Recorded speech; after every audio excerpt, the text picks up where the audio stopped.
Assalamualaikum warahmatullahi wabarakatuh. Alhamdulillahirabbil alamin wa bihi nasta'inu ala umuri dunya waddin. Wassalatu wassalamu ala asyrafil anbiya'i wal mursalin sayyidina wa maulana Muhammadin wa tabi'in wa ala alihi washabihi ajmain. Amma ba'du. Sahabat Laude Rahim bin Ali channel dimanapun Anda berada, segala puji hanya kepada Allah Subhanahu wa Ta'ala, Tuhan tempat kita meminta. Iyyaka na'budu wa iyyaka nasta'in. Kepadamulah kami menyembah dan kepadamulah kami memohon pertolongan. Allah yang menciptakan kita, Allah pula yang menjaga kita. Allah pula yang akan memberikan kita kehidupan surga maupun kehidupan neraka. Karena kasih sayangnya yang diberikan kepada kita, mudah-mudahan sahabat Laude Rahim bin Ali channel yang mendengar ini, kita termasuk dalam golongan-golongan yang Allah cinta kepada kita. Amin ya rabbal alamin. Salawat dan salam marilah kita sanjungkan kepada junjungan kita Nabi besar Muhammad Rasulullah sallallahu alaihi wasallam, pada keluarganya, sahabatnya, bahkan orang-orang yang tetap konsisten dan istiqomah sampai akhir hayatnya tetap menjalankan perintahnya. Amin ya rabbal alamin. Sahabat Laude Rahim bin Ali channel dimanapun kalian berada, hari ini saya ingin mengangkat satu tema yang berjudul makanan dan minuman penghuni neraka. Apakah para penghuni jahanam juga mendapatkan hidangan makanan atau minuman? Ya, tapi tidak seperti penjara di dunia yang masih menaruh belah kasih. Penjara di akhirat itu adalah tempat siksaan di atas siksaan dan kepedihan di atas kepedihan. Makanan dan minuman yang dihidangkan pun sebagai bentuk azab dan siksaan. Sebagaimana digambarkan, diberitahukan dalam surat Al-Ghasyiyah ayat 6-7. Mereka tiada memperoleh makanan selain dari pohon yang berduri, yang tidak menggembungkan dan tidak pula menghilangkan rasa lapar. Kemudian dilanjutkan dalam Al-Quran surat Al-Muzamil ayat 13. Dan makanan yang menyumbat di kerongkongan dan azab yang pedih. Ibnu Abbas radhiyallahu anhu menjelaskan tentang ayat di atas bahwa makanan yang menyumbat di kerongkongan itu adalah duri yang nyangkut di kerongkongan yang tidak masuk dan tidak pula keluar, sehingga makanan itu hanya akan menambah kepedihan dan kesengsaraan. Allah Subhanahu wa Ta'ala berfirman di dalam surat Al-Waqiah ayat 51-53. Sesungguhnya kalian, wahai orang-orang yang sesat, lagi mendustakan, kalian benar-benar akan memakan pohon zakum dan kalian akan memenuhi perutmu dengannya. Apakah pohon zakum itu? Apakah pohon itu enak dan lezat? Tentu tidak. Pohon itu hanya akan menambah kepedihan dan kesengsaraan pula. Allah Subhanahu wa Ta'ala mensifati lebih lanjut tentang pohon zakum dalam ayat lainnya yang digambarkan di dalam surat As-Saffat ayat 64-66. Sesungguhnya dia adalah sebatang pohon yang keluar dari dasar neraka jahanam. Mayangnya seperti kepala setan-setan. Maka sesungguhnya mereka benar-benar memakan sebagian dari buah pohon itu. Maka mereka memenuhi perutnya dengan buah zakum tersebut.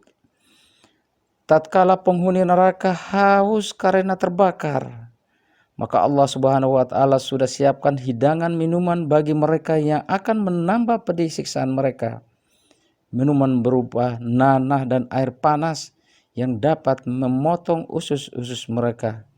Allah Subhanahu wa taala berfirman di dalam surat As-Saffat ayat 67, kemudian sesudah makan buah pohon zakum itu, pasti mereka mendapat minuman yang bercampur dengan air yang sangat panas.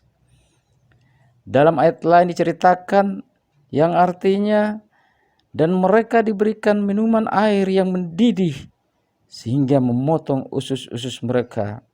Mereka tidak akan merasakan kesejukan di dalamnya dan tidak pula mendapatkan minuman selain air yang mendidih dan nanah. Al-Quran surat An-Naba ayat 24-25. Bagaimana pakaian penghuni neraka? Mereka juga akan dikenakan pakaian. Tentu pakaian itu tidak dibuat untuk kenyamanan. Justru pakaian itu sengaja disiapkan untuk menambah kesengsaraan bagi para penghuni neraka. Allah Subhanahu wa taala berfirman dalam surat Ibrahim ayat 50, pakaian mereka adalah berasal dari aspal dan muka mereka ditutup oleh api neraka.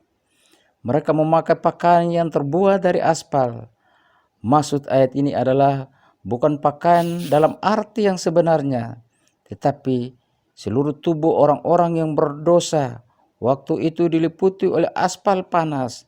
Dengan demikian dapat digambarkan 4 macam azab yang sedang diderita oleh orang-orang kafir, yaitu aspal panas yang membakar dan menghanguskan tubuh, gejolak api di dalam tubuh, warna hitam yang mengerikan, dan batu daging yang membusuk.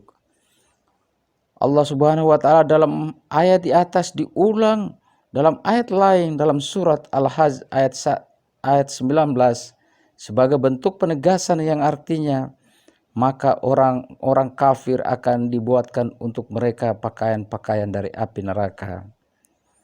Kemudian bagaimana dengan tempat tidur penghuni neraka? Demikian juga mereka telah disiapkan tempat tidur dan selimut yang sengaja dibuat untuk menambah kepedihan azab bagi mereka. Allah Subhanahu wa taala berfirman di dalam Al-Quran surat Al-Raf ayat 41. Mereka mempunyai tikar tidur dari api neraka, dan di atas mereka ada selimut api neraka. Demikianlah kami memberi balasan kepada orang-orang yang zalim. Demikianlah sifat-sifat neraka di dalam Al-Quran. Semuanya dipaparkan Allah Subhanahu wa taala dengan tujuan antara lain memberi peringatan kepada semua umat agar kembali kepadanya, kepada semua umat manusia agar kembali kepadanya, senantiasa meningkatkan ketakwaan dan menjauhi kemaksiatan sehingga terhindar dari sikap atau siksa api neraka. Kengerian dan dahsyatnya azab neraka merupakan gambaran yang dilakukan agar kita banyak-banyak berdoa, bertaubat dan beramal soleh, karena Allah Subhanahu wa taala dengan rahmatnya hanya akan menyelamatkan hamba-hambanya yang bertakwa kepadanya dan takut dari azab neraka, yaitu dengan melaksanakan perintahnya dan menjauhi larangan-larangannya. Kemudian bagaimana dengan dahsyatnya siksa neraka? Di dalam kehidupan Nabi Muhammad SAW kita dapat beliau tidak pernah berhenti dan mengingat dari membicarakan neraka. Pada setiap pagi dan sore hari, beliau Rasulullah SAW tidak pernah berhenti berlindung kepada Allah Subhanahu wa taala dari neraka. Contoh nyatanya kita dapatkan dalam zikir pagi dan sore hari. Di dalamnya istilah azza, dua mohon perlindungan kepada Allah dari neraka, yaitu kami telah memasuki waktu pagi dan kerajaan hanya milik Allah, dan segala puji bagi Allah, tiada Tuhan yang berhak diimani kecuali Allah Subhanahu wa taala semata, dan tidak ada sekutu baginya. Kepunyaannya kerajaan dan baginya pula segala pujian, dan Dia maha kuasa atas segala sesuatu. Ya Rabb, aku memohon kepadamu kebaikan di hari ini dan kebaikan sesudahnya. Aku juga berlindung kepadamu dari keburukan di hari ini dan keburukan sesudahnya. Ya Rabb, aku berlindung kepadamu dari kemalasan dan kejelekan di hari tua atau pikun. Ya Rabb, aku berlindung kepadamu dari azab neraka dan azab di kubur. Hadis riwayat Muslim. Maka sangat jelas bahwa Nabi SAW setiap hari pada pagi hari dan sore senantiasa berlindung kepada Allah Subhanahu wa taala dari neraka. Begitu juga sesudah bertahiyat sebelum salam, Nabi SAW berlindung kepada Allah dari neraka. Beliau mengajari kita agar membaca Allahumma inni a'udzubika min azabil qabri wa min azabin nar wa min fitnatil mahya wal mamati wa min fitnati masihid dajjal. Artinya, ya Allah, sesungguhnya aku berlindung kepadamu dari siksaan kubur dan siksa neraka, dari fitnah hidup dan fitnah mati, serta fitnah al-masih dajjal. Hadis Bukhari Muslim. Bahkan mengingat neraka tidak akan luput dari semua manusia karena kesalahan yang dilakukan, baik disadari maupun tidak. Nabi SAW memberikan teladan agar terhindar dari siksa neraka, yaitu apabila beranjak tidur, beliau selalu meletakkan telapak tangan kanan beliau di bawah pipi. Di bawah pipi kanan maksud saya. Lalu berdoa, ya Rabbi kini azabaka yauma tab'alsu ibadak. Ya Rabb, selamatkan aku dari siksaanmu pada hari engkau membangkitkan hamba-hambamu. Mengingat neraka memiliki bagian besar dalam kehidupan Nabi SAW, di dalam pikiran ataupun hati beliau tidak pernah terputus dari mengingat api neraka. Mengingat neraka memiliki bagian besar dalam kehidupan Nabi SAW, dalam pikiran apapun hati beliau tidak pernah terputus dari mengingat neraka. Bahkan doa Rasulullah SAW yang paling sering beliau baca sebagaimana yang disampaikan oleh Anas bin Malik radhiyallahu anhu, berisi permohonan perlindungan dari api neraka. Rabbana atina fid dunya hasanah wa fil akhirati hasanah wa qina azabannar. Ya Tuhan kami, berilah kami kebaikan di dunia dan kebaikan di akhirat, dan peliharalah kami dari siksa neraka. Al-Quran Surat Al-Baqarah ayat 201. Jadi mengingat neraka memiliki bagian besar dalam kehidupan Nabi SAW, baik dalam pikiran ataupun hati beliau. Beliau tidak pernah terputus dari mengingat neraka. Seperti inilah seharusnya seorang muslim senantiasa mengingat neraka. Setiap saat harusnya dia mendengarkan ceramah tentang neraka atau membaca kitab yang menerangkan tentang dahsyatnya neraka. Kenapa? Supaya kita bertambah takut kepada Allah Subhanahu wa taala, sehingga dalam kehidupan kita ini tidak tenggelam dalam keadaan kenikmatan dunia atau syahwat dan kemaksiatan sampai lupa akan akhirat.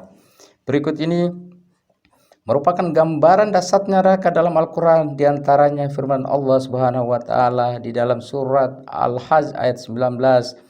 Inilah dua golongan mukmin dan golongan kafir yang bertengkar, mereka saling bertengkar mengenai Tuhan mereka. Maka orang kafir akan dibuatkan untuk mereka pakaian-pakaian dari api neraka, disiramkan api yang sedang mendidih ke atas kepala mereka. Para penghuni neraka akan dikenakan untuk mereka pakaian dari aspal yang lalu dibakar dengan api neraka.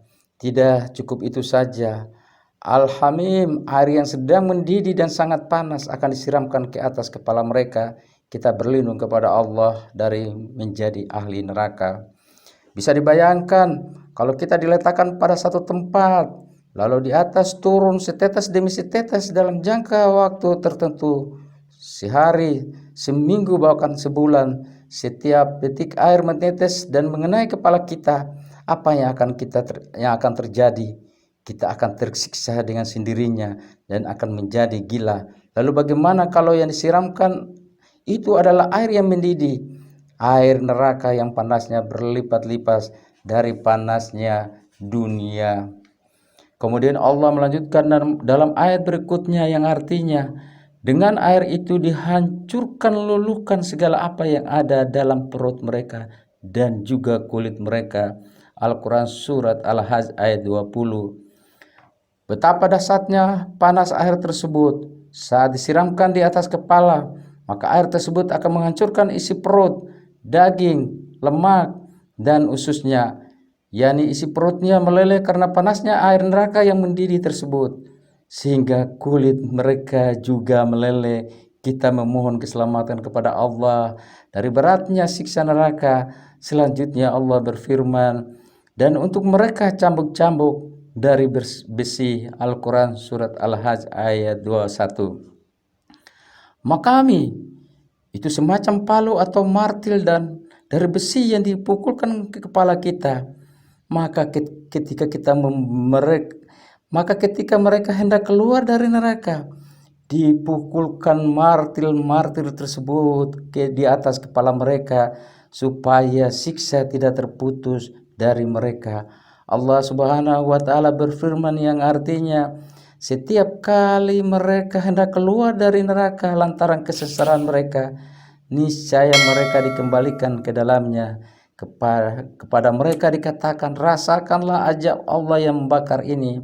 Al-Quran Surat Al-Hajj ayat 22.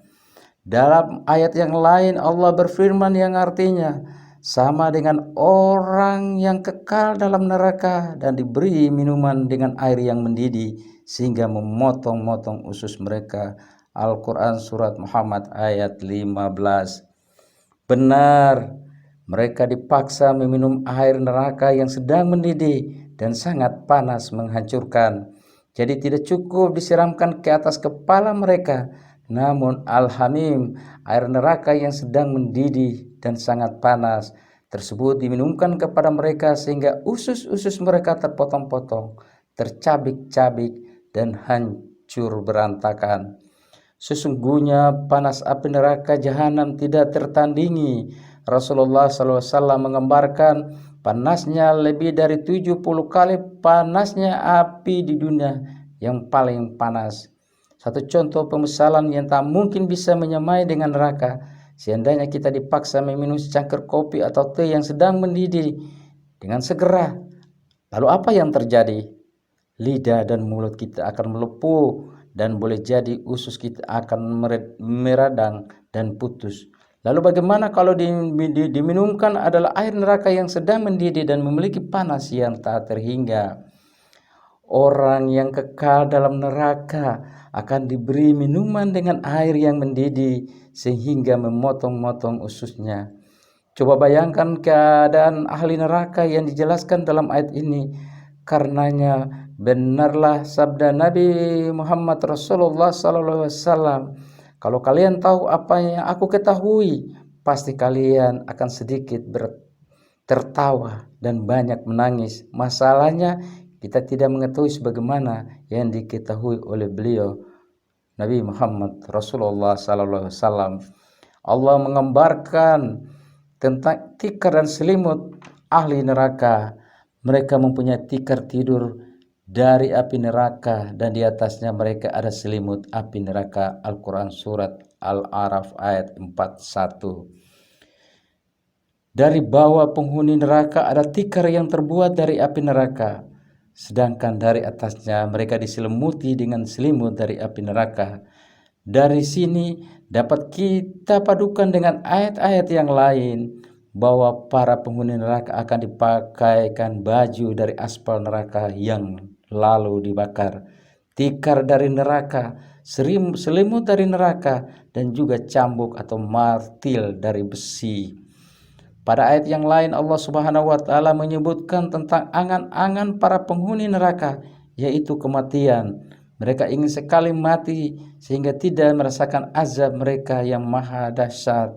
Hal ini sebanding dengan angan-angan mereka di dunia yang mereka berangan dan berhayal dapat hidup 1000 tahun atau lebih.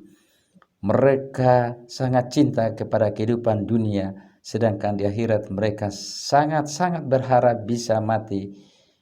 Kita berlindung kepada Allah Subhanahu wa taala dari menjadi bagian dari orang-orang kafir. Allah Subhanahu wa taala berfirman di dalam Al-Qur'an surat Al-Fatir ayat 36. Dan orang-orang kafir bagi mereka neraka jahanam. Mereka tidak dibinasakan sehingga mereka mati dan tidak pula diringankan dari mereka azabnya. yakni dia tidak mati dan tidak akan diringankan azabnya, berbeda dengan siksa manusia di dunia. Berapa tahun dan berapa hebat mereka menyiksanya sesama manusia. Penyiksaan bisa bertahan menyiksa paling hanya 1 atau 2 jam secara berturut-turut lalu istirahat. Pun dia masih butuh makan, minum, buang air, dan kebutuhan lain sehingga siksa akan berkurang atau dihentikan sementara. Dan ujung dari siksaannya adalah kematian. Sedangkan di neraka azab tidak akan dihentikan walau sejenak. Karena yang menyiksa adalah para malaikat yang sudah dibekali Allah dengan kekuatan luar biasa dan sangat menyeramkan. Mereka tidak mengenal lelah sehingga tidak ada istirahat dari siksa bagi penghuni neraka. Setiap detik, setiap menit, dan setiap jam penghuni neraka disiksa tanpa henti dan mereka tidak bisa mati. Keluar biasaan siksa neraka pun juga digambarkan dalam ayat Al-Quran surat An-Nisa ayat 56. Setiap kali kulit mereka hangus, kami ganti kulit mereka dengan kulit yang lain supaya mereka merasakan azab Allah. Oleh karena itu, kita harus senantiasa mengingat akan neraka, berlindung kepada Allah Subhanahu wa taala azza wa jalla dari siksa neraka yang luar biasa. Di dalamnya tidak ada kematian, sebagaimana dikisahkan tentang permintaan penghuni neraka kepada para malaikat, kepada malaikat Malik sang penjaga neraka. Mereka berseru, "Hai Malik, biarlah Tuhanmu membunuh kami saja." Al-Quran surat Al-Zukhruf ayat 77. Malaikat Malik menjawab, "Kamu akan tetap tinggal di neraka ini. Sesungguhnya kami benar-benar telah membawa kebenaran kepada kamu, tetapi kebanyakan di antara kamu benci pada kebenaran itu." Sesungguhnya siksa neraka jahanam tidak bisa dibayangkan. Kedahsyatannya melebihi dari setiap gambaran manusia tentang berat dan kedahsyatan siksanya. Allah Subhanahu wa taala berfirman, "Maka pada hari itu tiada seorang pun yang menyiksa seperti siksaannya." Al-Quran surat Al-Fajr ayat 25. Sesungguhnya masih banyak ayat yang lain menceritakan tentang kengerian dan dahsyatnya siksa neraka. Maka bagi setiap mukmin agar merenungi ayat-ayat tersebut dan sering membaca keterangan-keterangan tentang neraka, agar hati menjadi takut dan khawatir terhadapnya, sehingga menjadi bertakwa kepada Allah dan menjauhi segala larangannya. Kematian ditinggalkan sedangkan kewajiban dijalankan dengan semestinya. Demikian inilah gambaran azab ukhrawi yang diterangkan Allah Subhanahu wa taala kepada manusia. Dengan keterangan ini manusia akan dapat membayangkan bagaimana hebat dan pedihnya azab yang diterima orang-orang kafir di hari kiamat, sehingga gambaran itu merupakan kabar yang menakutkan baginya. Hal ini sebagaimana salah satu cara Al-Quran meyakinkan manusia dan menyadarkannya dari keingkaran dan kedurhakaan yang telah diperbuatnya. Bagaimana hakikat yang sebenarnya dari azab ukhrawi itu? Ini merupakan permasalahan gaib. Hanya Allah sajalah yang maha mengetahui. mungkin sesuai dengan yang dilukiskan itu, yang berupa ajab jasmani ataupun mungkin pula ajab rohani atau ajab lainnya. Sahabat Laude Rahimin Ali Channel yang saya hormati, mudah-mudahan bahasan ini dapat memberikan kita sebuah keyakinan, sebuah kesadaran untuk memotivasi diri kita untuk senantiasa tetap istiqamah di dalam ajaran Allah Subhanahu wa taala.